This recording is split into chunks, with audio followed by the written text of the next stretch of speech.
Hi guys, I'm Elisa at Moat Cottage Homesteading. Today I'm going to give you a pantry tour of my canned goods, both pressure canned and water bath canned foods that I've put up for my family to eat in the next 12 months or so. I'm going to show you what I like to can for my family, as well as the sizes I prefer to can in, and we're going to talk about what I do with the different canned foods. I'm going to start with my meat products, so if you're vegan or vegetarian and you'd prefer to skip ahead to the mushroom section when I get to that, and then we'll continue on with non-meat products. And I'll leave the time in the description below so that you can fast forward to that time in the video. This is canned chicken, and canned chicken is one of my favourite things to can. I love it. It is so juicy and tender. All you have to do is drain the water out and you've got beautiful chicken ready to go. I really love the flavour. And the way I use my canned chicken is I can put it in a casserole, so I can just heat up the cast iron fry pan, cook up some onion and garlic, add in some cream, maybe some white wine, cheese. Did I say mushrooms yet? Mushrooms, and then add in the chicken and just heat the chicken up once everything else is cooked. And it is a quick, easy, fancy, delicious meal. Canned chicken's also great to use on pizzas. You just drain the liquid out, and the same with open toasted sandwiches. You just toast on the fry pan your toast and then add some mayonnaise, put your chicken on top, asparagus fresh from the garden, and then some nice cheese, and melt that cheese on, and you've got a beautiful open toasted sandwich. It's so good and really easy because you're not having to defrost chicken or even just like cook the chicken. You're just heating the chicken up, so it's a great snack and it's ready to go at any time. That's why I love canned chicken so much. I can spend more time in the garden or outside enjoying my ducks and not be worrying about trying to cook, especially in summer when there's no way you want to be anywhere near the kitchen. These days I have my canned chicken in pint jars or half pint jars, and I do that because we're all on different schedules, so we're not cooking great big meals for everyone in the whole house because we're all on different times. Everyone is on a different time schedule here. So we're not having meals at the same time because we have someone on night shift, day shift, afternoon shift. Everyone's on different hours. So we're not preparing a meal for everybody in the whole household. We're not at that stage anymore. We're past that. So it's usually one person or two people coming in and having a meal together. And so if it's two people coming in for a casserole or one person coming in for a toasted sandwich, we've got those sizes. Now, back when I was cooking for the whole family and we were all sitting down and we were on the same time zone, the bigger size would be great for the chicken. But if we do that, I can always use 2 of the pint jars anyway, so it's not, something that can't happen. This one's a canned salmon, and it's in a half pint jar because salmon's really expensive here and I'm not out fishing and catching my own, so I don't have heaps of jars of it. I have to wait for it to come on special and then purchase it and then can it up then. And it does work out to be a little bit expensive, so that's why I'm down to 1 jar and I haven't got more. The rest of this row is beef recipes.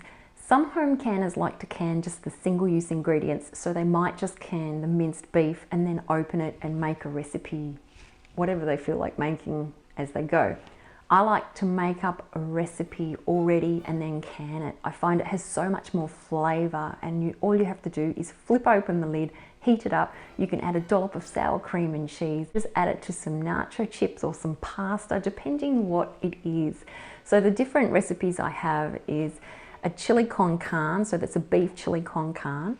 This is beef and borlotti beans, and then we've got 2 different types of beef bologneses that I've made up at different times, so they're just slightly different recipes to give a bit of variety. And I can all of these in the pint jars because that is the size that we use them in. Down here I have silverside, or corned beef you might call it, and all you have to do to use this is to drain the water out, and I like to break it up, add it into some Greek yogurt and some chopped up cucumber and some Granny Smith apples, and it's a salad. It is so beautiful and it's really easy. This is kangaroo con carne, and one of our community members said it would be good to call it kanga con carne, which I love, so now I'm calling it kanga con carne, and it's one of my favourites to just crack open, heat up, put a dollop of sour cream and some cheese, and yeah, I'm good to go. It's great. Or you can put it in a pie even. So one of my favorites, and I have made that before, so if you want to see that recipe, I'll leave the link in the description below. This is canned duck breast. So I have canned duck breast, and I also can up the legs as well, but I do remove the bones. I don't can up the bones because I feel like they're taking valuable real estate. I would rather put the bones in my slow cooker and make some bone broth. This is all duck breast, and we use it in a similar way to how we use the chicken. So you can put duck on pizza, or you could have an open sandwich, an open toasted sandwich with duck on it, which is a great snack. Another way we like to have it is apricot duck or lemon duck. We also love honey duck here. So you just make up a sauce and have it with the duck and heat it up, and it's beautiful. Obviously my bolognese sauces get served with pasta, but the rest of the meat casseroles are great served with rice.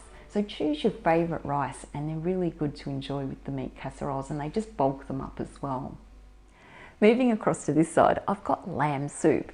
So this is grass-fed lamb chopped up in a bone broth, so a lamb bone broth, and then garden vegetables all chopped up and pressure canned. So this is soup in a jar with no extra stuff that I don't know what it is in my jar. So delicious.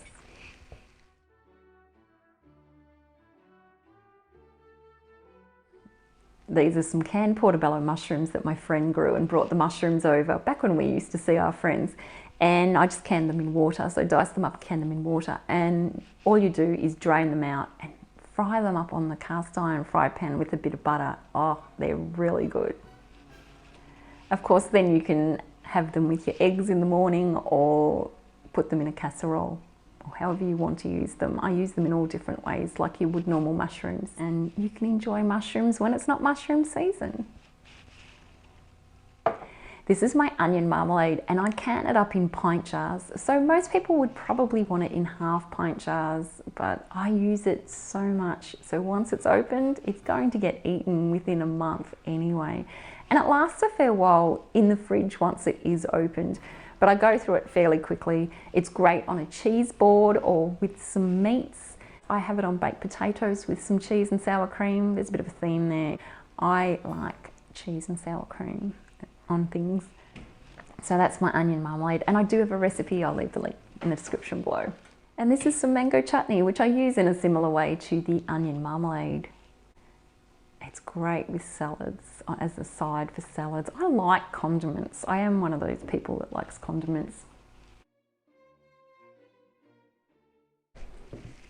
Over on this side, I have a shelf of chickpeas, and every jar is basically going to be a batch of hummus. I have two different varieties canned up, that's why they're different colours. And when I'm canning chickpeas, I don't actually do a whole pressure can full of the chickpeas. I only can chickpeas when there's room in the canner when I'm canning meat. So it fills up the space, because I always have a little bit of room when I'm cooking meat, and I like to use the full pressure canner. So I always make sure I do have plenty of chickpeas, because we do want a good batch ready to go, especially if we want hummus. These are all sweet potato cans in water, and I just drain the water off, and I can use the sweet potatoes like that. Now they can just be heated up and eaten as is, or I like to make like a scalloped potato with them, or you can add them into different soups or casseroles. And I really do like the sweet potatoes canned up because they're ready to go. I don't have to worry about peeling them. I can just get them into a recipe whenever I need. I also can the sweet potatoes because root vegetables don't store very well here. We're not lucky to have a root cellar or the right environment to be able to store root vegetables. I am able to store garlic and pumpkins quite well, but not so much the root vegetables. The next shelf is jams, marmalades and sauces. I have a citrus marmalade, raspberry jam, strawberry jam and a plum sauce.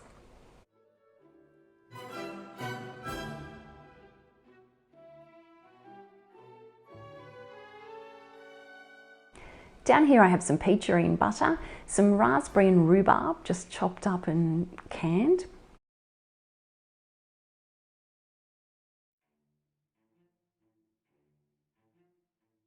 white nectarines, white peaches, and some fruit conserve. So just a fruit compote that I've mixed up with all different types of summer fruits. I have a few jars of canned beans. Now I don't have many because the freezer is actually full of batches of frozen beans. I prefer to eat them from frozen if we're not eating them fresh. So that's why most of them are in the freezer. But just being a canner, you want to have a few canned up anyway. These are more plum sauce, and down here I've got quart jars of canned duck in duck bone broth. Canned tomatoes is something that everybody's probably had before. They are really good. Now I do keep some of my tomatoes from the garden in the freezer already chopped up as a bruschetta topping that I can use in casseroles, but I love canned tomatoes too. Sometimes I water bath can, sometimes I pressure can. I have 3 different varieties canned up in jars and in different sizes as well. I usually use them in the quart size, but I do can up a lot in the pint size so that I've got that option to use 2 or just use 1. These are my Roma tomatoes. The Roma tomatoes are fantastic for canning because they're so meaty and rich, and they're not that watery. They have so much substance to them, and they're a beautiful dark colour. They're just beautiful. And sometimes I can with garlic as well, so I'll add chopped up garlic into my jars, and that gives it a bit of flavour as well. But I always make sure I label the ones with garlic, even though you can see, it's just in case somebody else wants to use a jar and they don't want garlic. As you can see, I've got storage space all throughout my kitchen and dining room area. I have shelves lining nearly all the walls and even some of the windows. And it doesn't just happen overnight. They're things I've acquired at garage sales or even at the tip, and then I've done them up so that I've got cheap shelving that can store all my jars. Over here we have some more tomatoes. We've got the round tomatoes and cherry tomatoes. There's a lot more water in the cherry tomatoes. They were canned whole, and cherry tomatoes are quite watery, so these are good for recipes where you're using dried rice or dried pasta and they need to absorb some of that liquid, and even in soups. And you can see the tomatoes with the garlic in them. And lastly, I have some quart jars of potatoes, and they're great for scallop potatoes.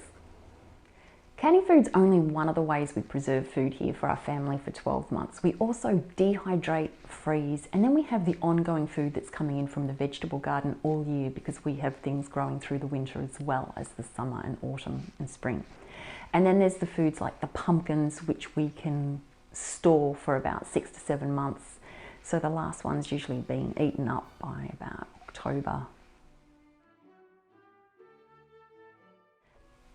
And of course the garlic, which we store as well.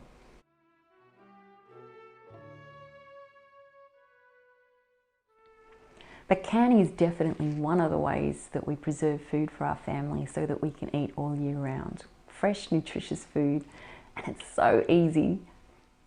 So thanks for coming along on this pantry tour today. If you've got any questions or comments, leave them below. Thanks for watching. I'll see you next time.